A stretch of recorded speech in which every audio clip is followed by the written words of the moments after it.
आई mean यार, where do we stand, I tell you कि मतलब मुझे अफसोस, मैं आई मीन ऑनेस्टली यार, मैं देखता हूँ कि देखिए एक स्पोर्टिंग कल्चर होता है एक नेशन के अंदर यार, we are not promoting sporting culture in a nation. Indian games वाला तो इट्स सो डिसअपॉइंटिंग, विमेंस मार खा गई। इंडिया को देखें यार, क्या जीता है इंडिया, कहाँ हमारी स्पोर्ट जा रही है और कहाँ दूसरों की स्पोर्ट जा रही है।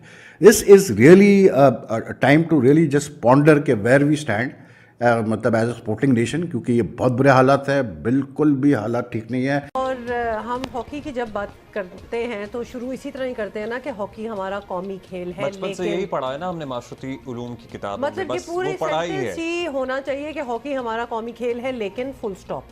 क्योंकि जिस तरह जो ट्रीटमेंट हॉकी के साथ होती है, हॉकी प्लेयर्स के साथ होती है, वो हमें इसको नेशनल स्पोर्ट से निकाल देना। आप ये देखें कि पड़ोसी मुल्क में अरबों रुपए का फंड है और पाकिस्तान हॉकी का 35 लाख रुपए का फंड है साल का ग्रांट मिलता है। जी, एक ग्रांट मिलती है, वो भी मेरे ख्याल से 4 साल में 37 लाख रुपए मिले 2 साल में।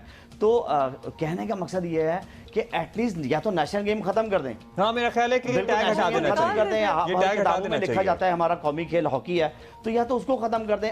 परफॉर्मेंस 3 सालों में बिल्कुल कुछ नहीं है, कोई नया खिलाड़ी नहीं, और बिल्कुल ऐसे खेल रहे जैसे वो व्हील चेयर नहीं खेलते थे हम, कि एक गया दूसरा म्यूजिकल चेयर, तो एक आदमी गया, दूसरा गया, आया, तीसरा आया, चौथा आया, और ये नहीं होना चाहिए था। इन 3 सालों में मेरा अपना जाती तजर्बा ये है कि इन्होंने एक खिलाड़ी पैदा नहीं किया।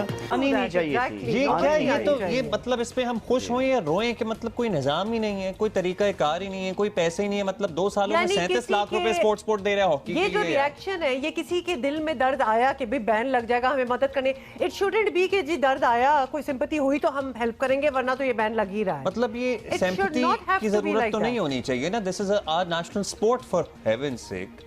अब पीआईए पहले सपोर्ट करता था, अब तो खैर पीआईए को खुद ही सपोर्ट की जरूरत है। जिया साहब थे उस वक्त, एक डिपार्टमेंट था कि पीआईए नेशनल गेम को सपोर्ट करेगा, वापडा क्रिकेट को करेगा और एयरफोर्स जो है स्क्वाश को करेगा।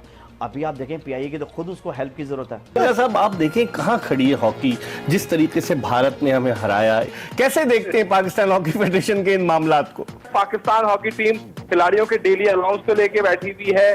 पाकिस्तान हॉकी टीम अभी तक जो है फंड का रोना रो रही है। हालांकि करोड़ रुपए इस फेडरेशन को मिले हैं, जिसकी जो बात जो है पाकिस्तान हॉकी फेडरेशन के सदर ब्रिगेडियर खालिद सज्जाद खोकर ने भी तस्लीम की, लेकिन कोई प्लानिंग नहीं की थी कि किस तरीके से इस फंड को यूटिलाइज करना है। सबको मालूम था कि इस साल ये 4 बड़े इवेंट हैं, तो पाकिस्तान हॉकी टीम को तरीके से चलाना होगा, लेकिन बेदरेज इस्तेमाल किया गया जो फंड मिला, और फिर आखिर में यही होना था जो पाकिस्तान हॉकी फेडरेशन ने बोया था, अब वो काट रही है पाकिस्तान हॉकी फेडरेशन, और फंड के लाले पड़े हुए हैं। तो ये पाकिस्तान हॉकी टीम जो आलमी कप कभी जीता करती थी, अब सिर्फ फंड पे रोना रो रही है, खिलाड़ियों के डेली अलाउंस पे रोना रो रही है। जी, लेकिन अतीक, ये आप क्या समझते हैं कि इस तबाही में जो किरदार अदा किया है, सेक्रेटरी का बड़ा किरदार है? देखें, एक जमाना था जब पाकिस्तान हॉकी टीम को पैसों की जरूरत थी, लेकिन पिछले 10 सालों में पाकिस्तान हॉकी फेडरेशन को जितने पैसे मिले हॉकी की तरक्की के लिए, वो सब जाया हुए हैं, और हॉकी टीम और हॉकी खिलाड़ी वहीं खड़े हैं जो आज से 7-8 साल पहले पाकिस्तान टीम जहां थी वहीं खड़ी है।